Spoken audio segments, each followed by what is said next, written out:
বহুত দিনৰ পৰা আপোনালোকে মোক বহুত নিউজ শুনি আছে, বহুত অপপ্ৰচাৰ চলি আছে। যি নিউজ বাজিছে তাৰ 10%ও সঁচা নহয়।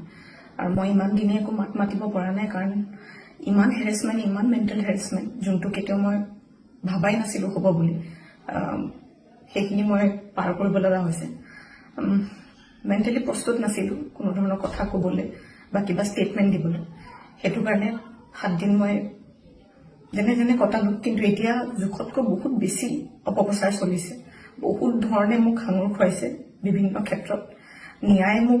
ন্যায়ালয়ে মোক দোষী কৰাৰ আগতে নিউজ মিডিয়াই মোক দোষী কৰি মোক এতিয়ালৈকে ফাঁচি দিছে। মোক অলৰেডি মই দোষী বুলি কথা কৈছে, আৰু বহুত ধৰণৰ নিউজ, বিভিন্ন ধৰণৰ নিউজ, য'ত মোৰ কেছটোৱে ট্ৰেডিঙৰ ওপৰত আছিলে, কিন্তু এতিয়া কেছটো অকল মোৰ ওপৰত হৈ গ'ল। আজি ফাইনেলি